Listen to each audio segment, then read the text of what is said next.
an evening's entertainment. I am R. James.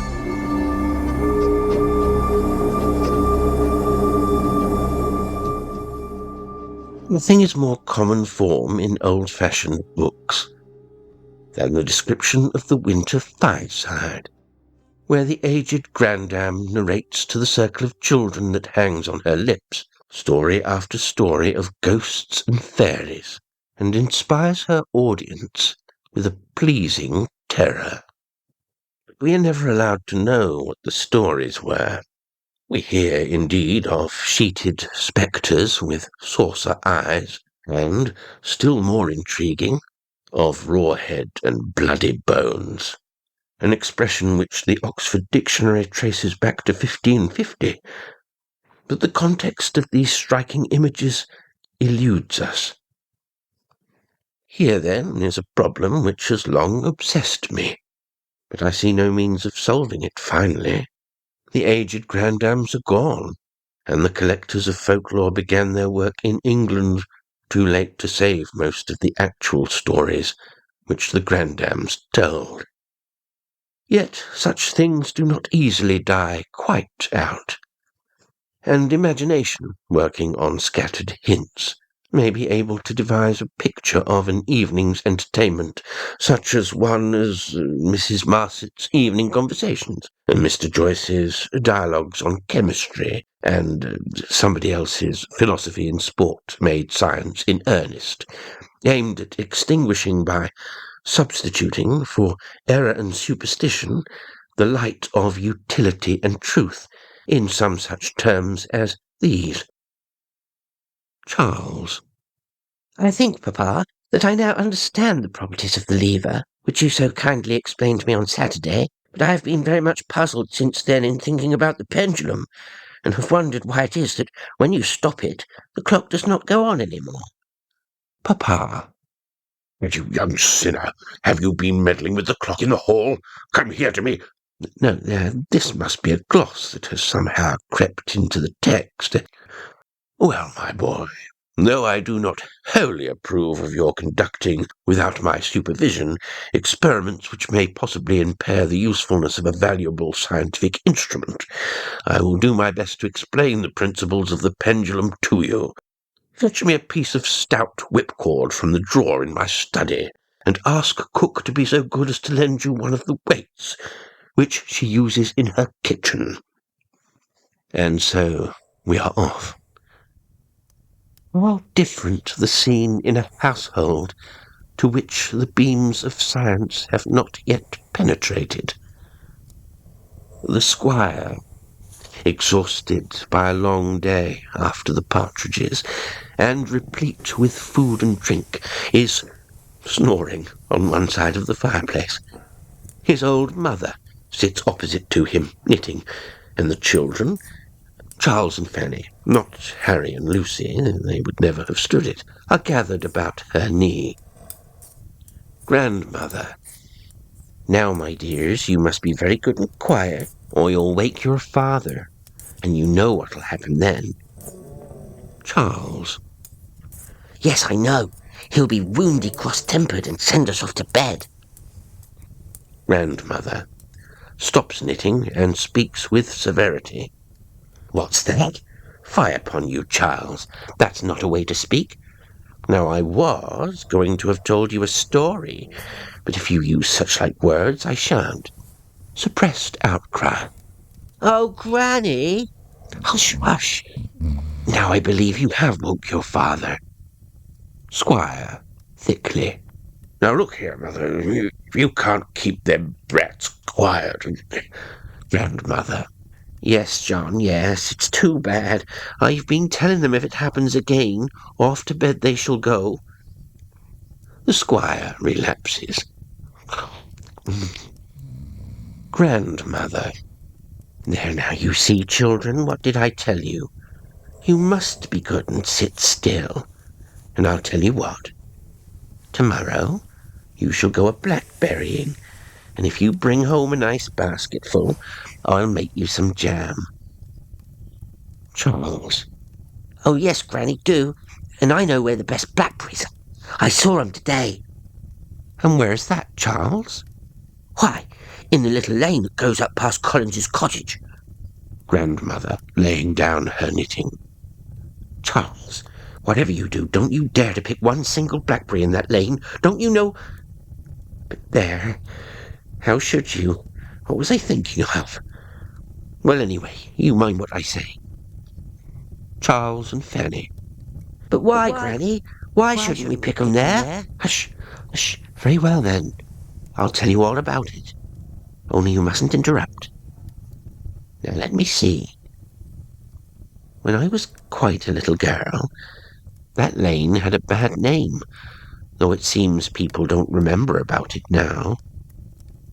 And one day, dear me, just as it might be tonight, I told my poor mother when I came home to my supper, a summer evening it was, I told her where I'd been for my walk, and how I'd come back down that lane, and I asked her how it was that there were currant and gooseberry bushes growing in a little patch at the top of the lane, and oh dear me, such a taking as she was in.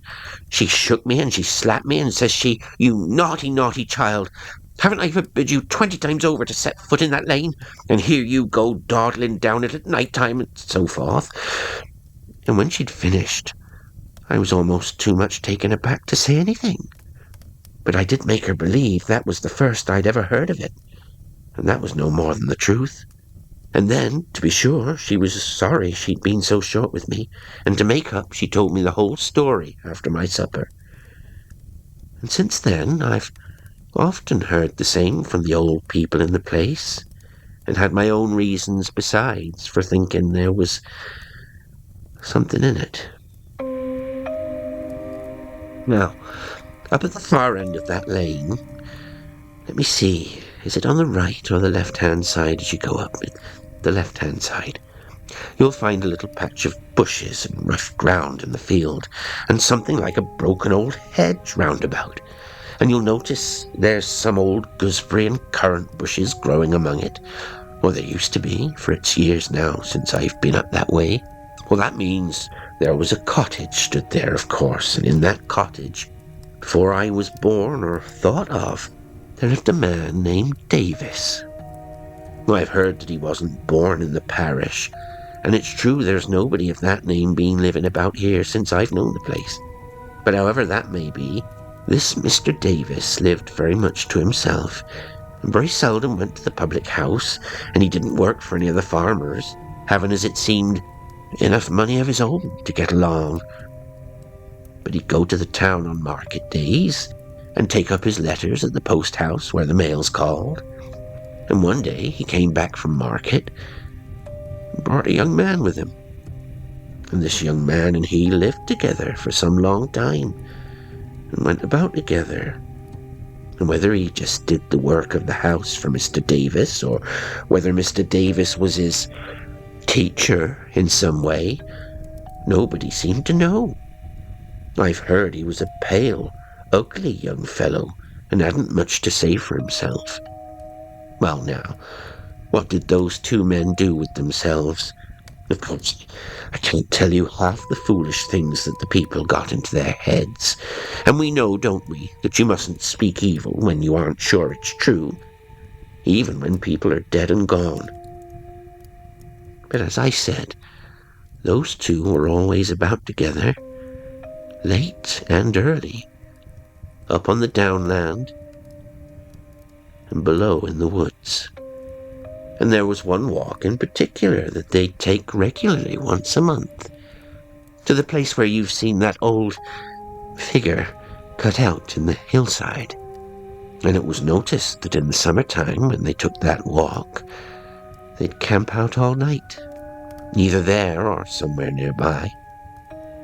I remember once my father, that's your great-grandfather, told me he had spoken to Mr. Davis about it, for it's his land he lived on, and asked him why he was so fond of going there.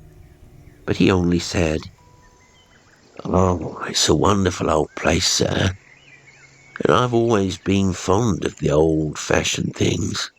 And when him," that was his man, he meant, "and when him and me are together there, Oh, it seems to bring back the old times so plain. My father said. Well, he said, it may suit you, but I shouldn't like a lonely place like that in the middle of the night. And Mr. Davis smiled, and the young man who'd been listening said, "Oh, we don't want for company at such times." And my father said he couldn't help thinking Mr. Davis made some kind of sign. And the young man went on quick, as if to mend his words, and said, Oh, that's to say, Mr. Davis and me's company enough for each other, ain't we, master? And then there's a beautiful air there of a summer night, and you can see all the country round under the moon, and it looks so different seemingly to what it do in the daytime. Why, all them harrows on the down. And then Mr. Davis cut in, seeming to be out of temper with the lad, and said, Ah, yes, they're old-fashioned places, ain't they, sir? Now what would you think was the purpose of them? And my father said, "Now, dear me, it seems funny, doesn't it, that I should recollect all this? But it took my fancy at the time, and though it's dull perhaps for you, I can't help finishing it out now." Well, he said, Why, I've heard, Mr. Davis, that they're all graves. And I know, when I've had occasion to plough up one, there's always been some old bones and pots turned up. But whose graves they are, I don't know. People say the ancient Romans were all about this country at one time, but whether they buried their people like that, I can't tell. And Mr. Davis shook his head, thinking, and said, Oh, to be sure. Well, they look to me to be older like than the ancient Romans, and dressed different. That's to say, according to the pictures, the Romans was in armour. And you didn't never find no armour, did you, sir? By what you said.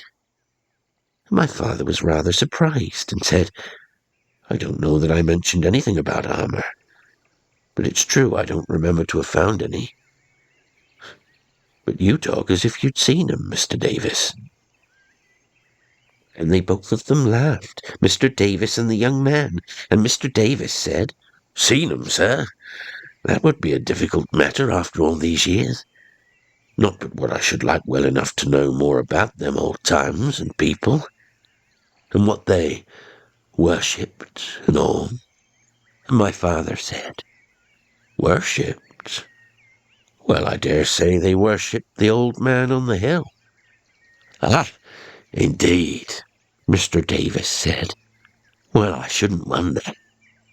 And my father went on and told them what he'd heard and read about the heathens and their sacrifices, what you'll learn some day for yourself, Charles, when you go to school and begin your Latin. And they seemed to be very much interested, both of them. But my father said he couldn't help thinking the most of what he was saying was no news to them. That was the only time he ever had much talk with Mr. Davis, and it stuck in his mind, particularly, he said, the young man's word about not wanting for company, because in those days there was a lot of talk in the villages round about. Why, but for my father interfering, the people here would have ducked an old lady for a witch. What does that mean, Granny? Ducked an old lady for a witch? Are there witches here now? No, no, dear. Whatever made me stray off like that?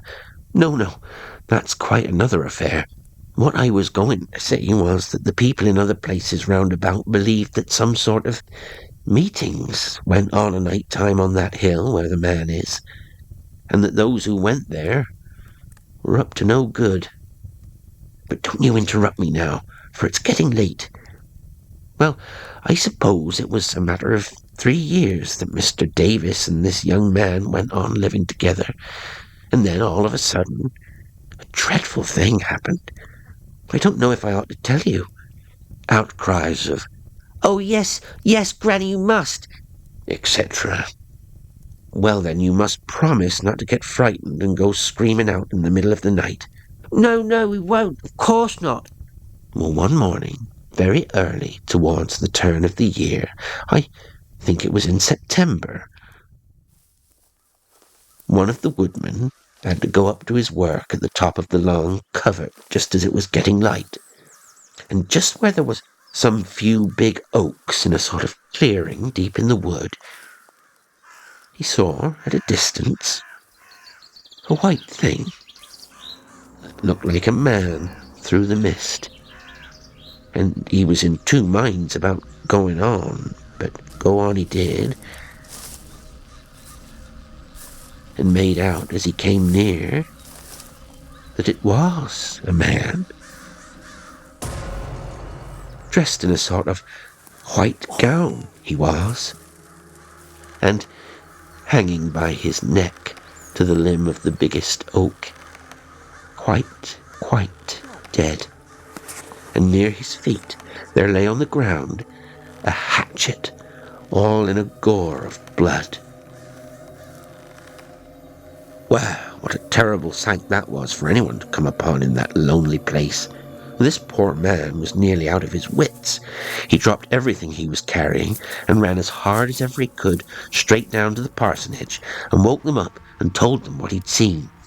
And old Mr. White, who was the parson then, sent him off to get 2 or 3 of the best men, the blacksmith and the churchwardens and what-not, while he dressed himself, and all of them went up to this dreadful place with a horse to lay the poor body on and take it to the house.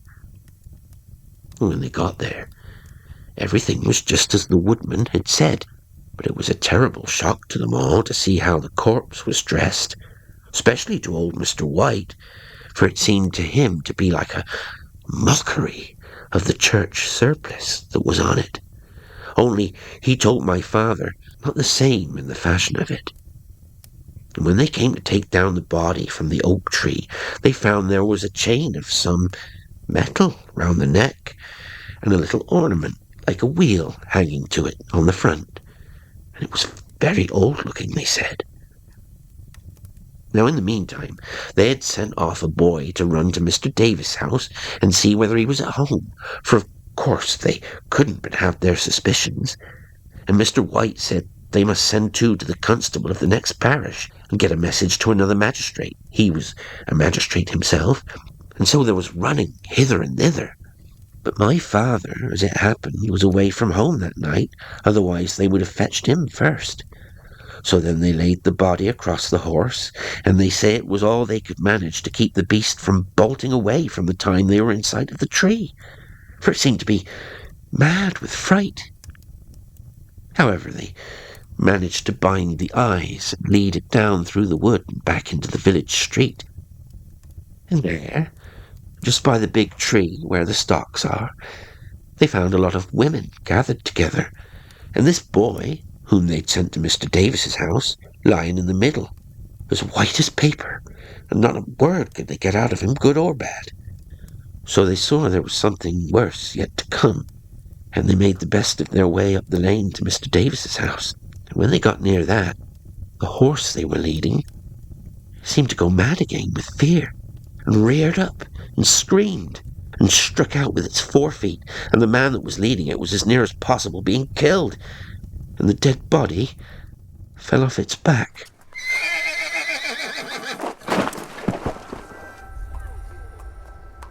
So Mr. White bid them get the horse away as quick as might be, and they carried the body straight into the living room, for the door stood open. And then they saw what it was that had given the poor boy such a fright, and they guessed why the horse went mad. For you know horses can't bear the smell of dead blood. There was a long table in the room, more than the length of a man, and on it there lay the body of Mr. Davis. The eyes were bound over with a linen band, and the arms were tied across the back, and the feet were bound together with another band. But the fearful thing was that the breast, being quite bare, the bone of it was split through from the top downwards with an axe. It was a terrible sight. Not one there but turned faint and ill with it, and had to go out into the fresh air. Even Mr. White, who was what you might call a hard nature of a man, was quite overcome and said a prayer for strength in the garden. At last, they laid out the other body as best they could in the room and searched about to see if they could find out how such a frightful thing had come to pass. And in the cupboards they found a quantity of herbs and jars with liquors, and it came out, when people that understood such matters had looked into it, that some of these liquors were drinks to put a person asleep. And they had little doubt that that wicked young man had put some of this into Mr. Davis's drink, and then used him as he did. And after that, the sense of his sin had come upon him, and he had cast himself away. Well, now, you couldn't understand all the law business that had to be done by the coroner and the magistrates, but there was a great coming and going of people over it for the next day or two, and then the people of the parish got together and agreed that they couldn't bear the thought of those two being buried in the churchyard alongside of Christian people. For I must tell you, there were papers and writings found in the drawers and cupboards that Mr. White and some other clergymen looked into, and they put their names to a paper that said these men were guilty, by their own allowing, of the dreadful sin of idolatry. And they feared there were some in the neighbouring places that were not free from that wickedness, and called upon them to repent, lest the same fearful thing that was come to these men should befall them also. And then they burnt those writings. So then Mr. White was of the same mind as the parishioners, and late one evening 12 men that were chosen went with him to that evil house, and with them they took 2 biers made very roughly for the purpose, and 2 pieces of black cloth. And down at the crossroad, where you take the turn for Bascombe and Wilcombe, there were other men waiting with torches, and a pit dug, and a great crowd of people gathered together from all round about. And the men that went to the cottage went in with their hats on their heads, and 4 of them took the 2 bodies and laid them on the biers and covered them over with the black cloths. And no one said a word. But they bore them down the lane, and they were cast into the pit and covered over with stones and earth. And then Mr. White spoke to the people that were gathered together. My father was there, for he had come back when he heard the news, and he said he never should forget the strangeness of the sight, with the torches burning, and those 2 black things huddled together in the pit, and not a sound from any of the people, except it might be a child or a woman whimpering with the fright. And so, when Mr. White had finished speaking, they all turned away and left them lying there. They say horses don't like the spot even now, and I've heard there was something of a mist or a light hung about for a long time after, but I don't know the truth of that. But this I do know. The next day, my father's business took him past the opening of the lane, and he saw 3 or 4 little knots of people standing at different places along it, seemingly in a state of mind about something, and he rode up to them and asked what was the matter. And they ran up to him and said, "Oh, Squire, it's the blood. Look at the blood," and kept on like that. So he got off his horse, and they showed him, and there, in 4 places, I think it was, he saw great patches in the road of blood. But he could hardly see it was blood, for almost every spot of it was covered with great black flies that never changed their place or moved, and that blood was what had fallen out of Mr. Davis's body as they bore it down the lane.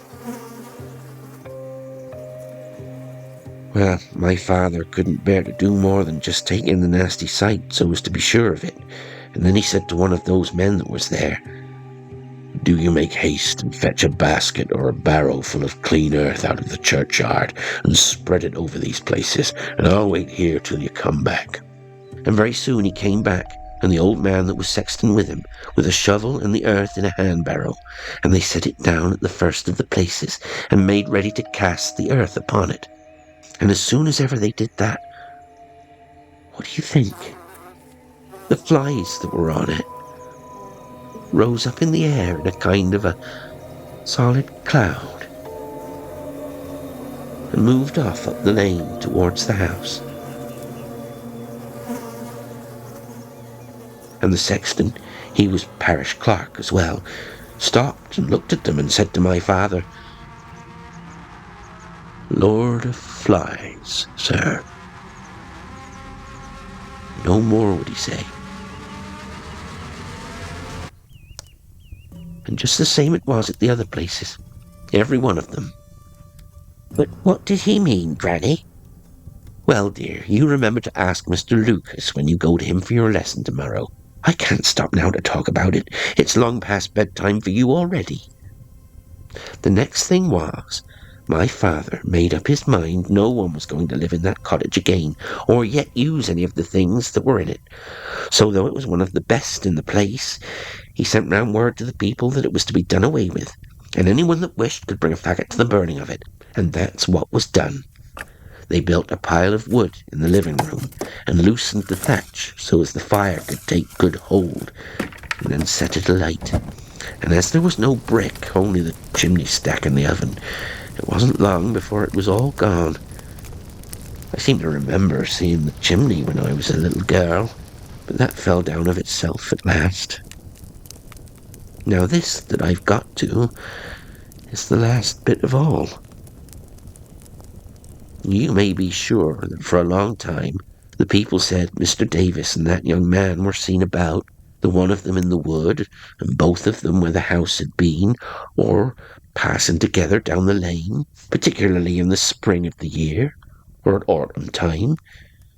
I can't speak to that, though if we were sure there are such things as ghosts, it would seem likely that people like that wouldn't rest quiet. I can tell you this, that one evening in the month of March, just before your grandfather and I were married, we'd been taking a long walk in the woods together, and picking flowers and talking as young people will that are courting, and so much taken up with each other that we never took any particular notice where we were going.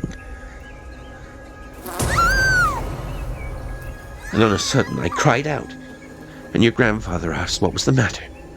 The matter was that I'd felt a sharp prick on the back of my hand, and I snatched it to me, and I saw a black thing on it, and struck it with the other hand and killed it. And I showed it him, and he was a man who took notice of all such things, and he said, "Well, I've never seen aught like that fly before." And though to my own eye it didn't seem very much out of the common, I've no doubt he was right. And then we looked about us, and lo and behold, if we weren't in the very lane, just in front of the place where that house had stood, and as they told me after, just where the men set down the biers a minute when they bore them out of the garden gate. You may be sure we made haste away from there. At least I made your grandfather come away quick, for I was wholly upset at finding myself there, but he would have lingered about out of curiosity if I'd have let him. Whether there was anything about there more than we could see, I shall never be sure.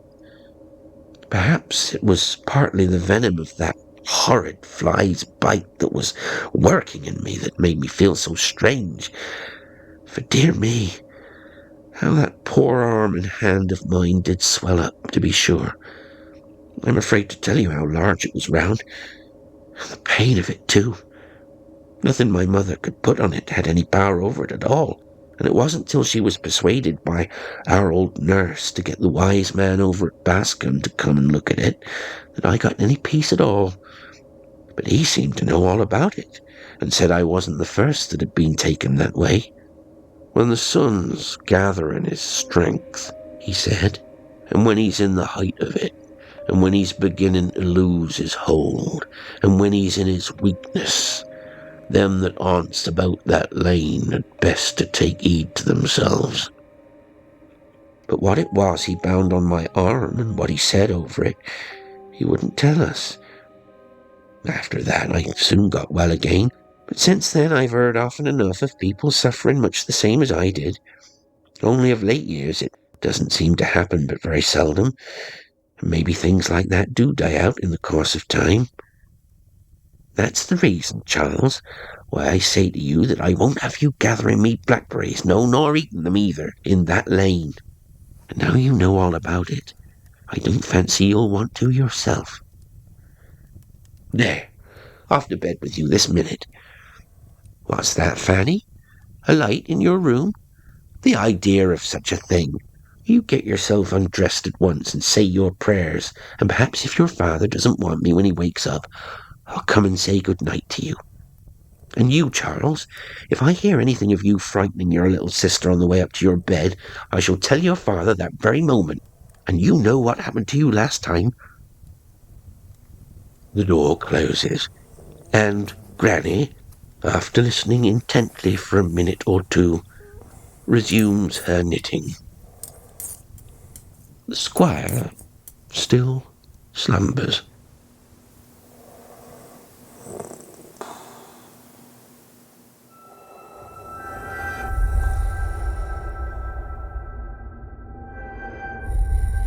Today's story was An Evening's Entertainment